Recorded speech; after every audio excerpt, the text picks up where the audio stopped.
What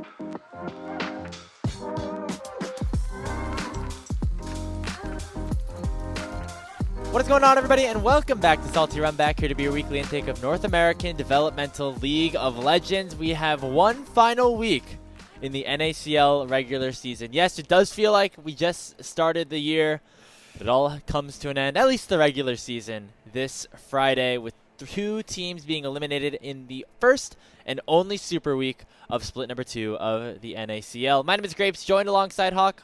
Hawk, how are you doing today?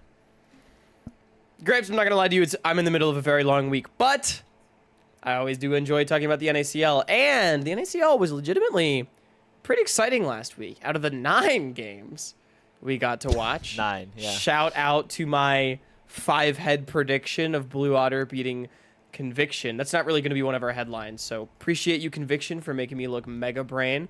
But otherwise, we had 9 very exciting games, and there was actually, I think, quite a few upsets, keeping things in the standings and maybe a little bit more interesting than we bargained for.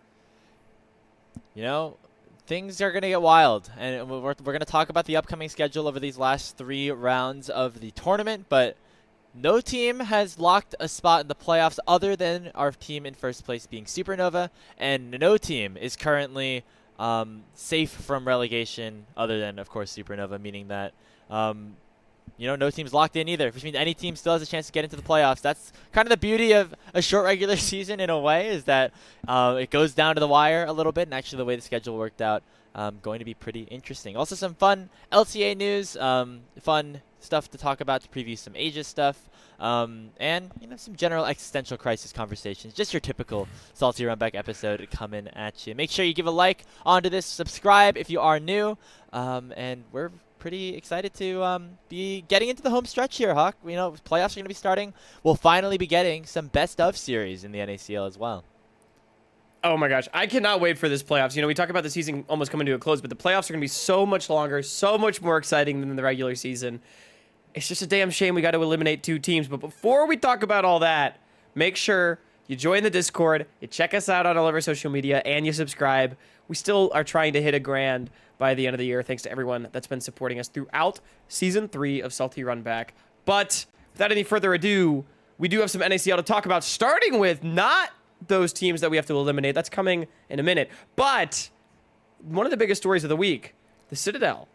Hey, Grapes, they beat Supernova. There's no undefeated teams in the NACL anymore.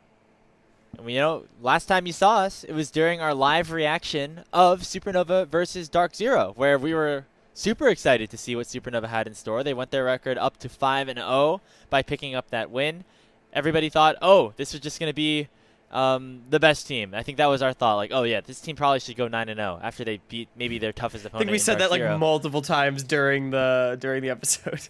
And then the next day, the Citadel comes to play. They dethrone Supernova, and the Citadel's had a couple of ups and downs throughout their season. They've lost teams like CCG, but then, of course, now taking a win over the number 1 team in the NACL, making sure that nobody is going to have that perfect 9-0 record. Is Citadel beating Supernova a sign that Citadel can be a contender for the promotion tournament, or a sign that maybe Supernova is not as strong as we thought? I think it's a tough one to draw conclusions to, like strong ones at least, about the strength of the teams. I want to give a shout out to Kenvi and Bradley, who played like the princes that were promised. Bradley dropped the nuke on the Yone, so that was pretty hype. And I think we always knew Citadel's team fighting was that good, so they were able to actually kind of drag the game out to a point where Supernova had to team fight them, and Supernova was not able to execute the setups the way that they wanted to. So it's pretty good stuff from Citadel. Not something we've been able to consistently see from them, and not something we've been able to see anyone do against Supernova. But honestly, to me, Grapes, I think this is just another signal that the league has a ton of parity. Like, I'm going to be honest, I don't think this means that Citadel's better than I thought, and I don't think it means that Supernova's worse than I thought. I think both teams are exactly the same. Reason being, I always thought that the Citadel team was good enough to beat anyone in the league on any given day. And in a best of 1, like, I could see, in a best of 5 series, right? Like, could Citadel take a game because they did exactly what happened? They crushed through mid jungle against Supernova. They absolutely could do that. And I think I would have said that the same thing going into the season, even when I was kind of being a Citadel hater, right? So, like, yeah, Citadel is still good. Supernova is still probably better, but they lost. And so, like, they're not immortal. I mean, I will say, like, they're not this, like, runaway gonna shit on the league team, at least, which I think is good. But, yeah, I think it's just another, like, damn, we got a lot of good teams in this league. Yeah, and we saw that kind of throughout the week as well in various other matches. You know, like Winthrop had a game against CCG, but then lost to Dorado. There is a lot of parity in this league, and you know, just before playing against Supernova, Citadel lost to Luminosity, who all of a sudden now they're looking like one of the best teams in the league again, going 2-0 for the first time this season with Insanity slotted back into their lineup. It does feel like there is a bit of that like kind of top pack and the bottom of the pack.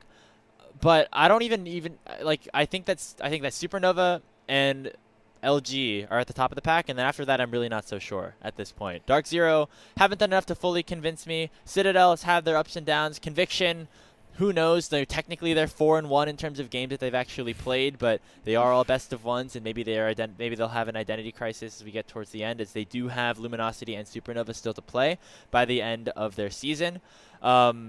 So right now, I'm saying Supernova and LG are kind of big favorites after this, and everybody else is kind of still in that conversation. Maybe Vancouver Impact kind of sliding on the outside, but you know, even they took a game last week.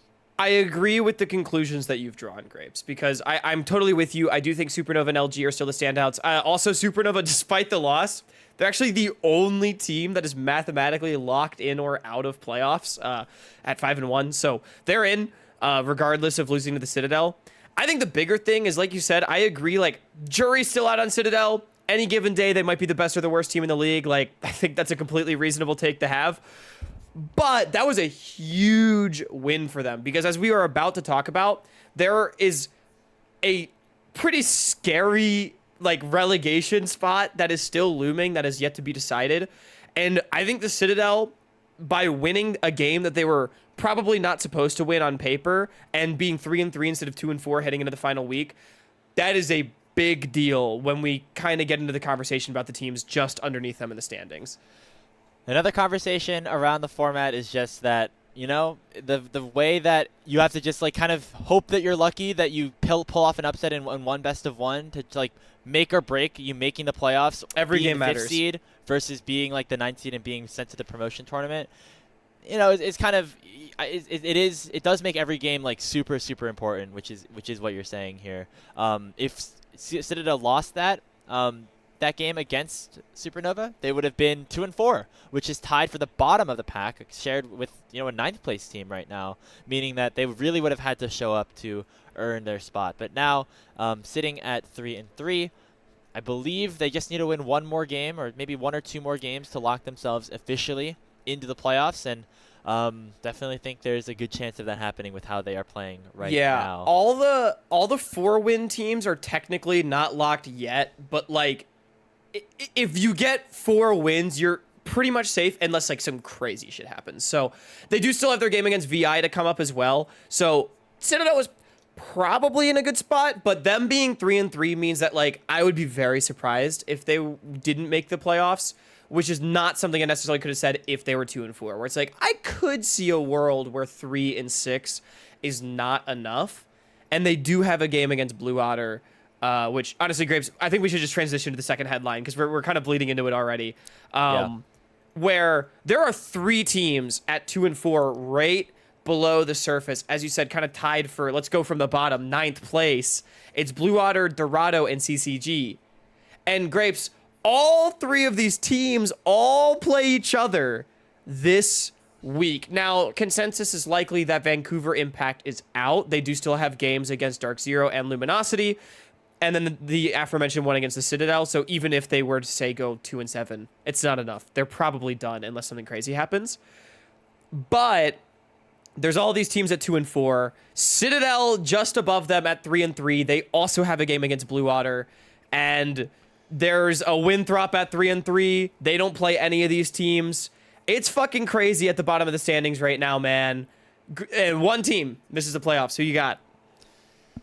I hate to do this because it feels like we're picking between our favorite children in a way, because we love Blue Otter obviously and the run that they went on last year. CCG and Dorado were our two darlings that we actually probably had a bit higher than the rest of the crew and the rest of the power rankings. Just us personally, when we looked at these teams, we thought, oh, these are squads that could go on a bit of a run. CCG had a tough week. They went 0-2, losing to Vancouver Impact, which was a big upset, and then to Winthrop, whereas on Dorado's side, they actually did pick up a win, this time against Conviction. Or sorry, not against Conviction, against Winthrop. So, and then losing to Conviction. So, all of those teams going to play each other. Hard to tell who exactly. I think right now it's still, like, the odds probably say Blue Otter because they have not played one of their wins, right? One of their wins is the FF against Conviction, which definitely helps them standing-wise, but doesn't make it necessarily as impressive in terms of a resume that they've developed for themselves. There are other games against the Citadel other than the two teams primarily previously mentioned, so still a winnable one. I would say there's 3 winnable games for this team, absolutely. But just because of the fact that they have only really won one game and it was against Vancouver Impact, might have to say them, although maybe those roster changes have something to say about it. Yeah, we've not seen much of Kryra, and, Toasty did jokingly say that Dark Zero picked up the wrong jungler, so who knows? Maybe Kryra is actually still enough to pull Blue through. It's tough, because I think we've only seen one game of Kryra. Out of the 4 games of Blue Otter that we saw without him, I would have said, skill-wise, I find Blue Otter to be the weakest. And such, they will go to the promotion tournament. But let's look at the schedules. They all play each other, and then everyone has an extra game. We've already talked about how Citadel and Blue Otter are playing. CCG plays Conviction, which is the next hardest, and Dorado gets Luminosity, making their other 2 games even more must-wins. Like, you can't scrape your way to 3 wins, more than likely, unless you beat some of your direct competition, right? Whereas, like, for example, a Blue Otter could maybe lose to both CCG and Dorado, but then pick up a win against the Citadel, still be at 3 wins, and still be in a position to make playoffs. So, schedule-wise, Dorado is in the biggest trouble, and such, they must go to relegation. There's also a lot of other factors at play. Like, it's tough, man. CCG has been so up and down. I feel like they've had the worst losses and the best wins out of all 3 of these teams. And let's not forget about Winthrop that runs the fucking murder gauntlet of DZ, LG, and SN. So I don't think Winthrop's safe at all either. They're more than likely going 3-6. So they are hoping and praying that the rest of the standings don't have good weeks right beneath them, because I think they're also in big trouble. Do you know the tiebreaker rules? Because No, there's gonna be multiple teams at 3 wins. There are going to be multiple teams at 3 wins. I would be very surprised or more. Like that, I have no idea how the seeding actually is gonna get solved. I think it's almost a guarantee that we're gonna see a 3-6 tiebreaker for promotion, but I don't know what that looks like. I hope it's playing games. Guys, just let them play games, please. I will come on to cast them for free if we can play games. I'm looking to see if there's a rule book. But yeah, I was going to mention that Winthrop have maybe the hardest week 4 schedule of anybody, because they play literally all 3 of those teams that we have already talked about as being towards the top in Luminosity, Supernova, and then Dark Zero, who I think generally consensus either to 3rd or 4th, depending on where you think Conviction are.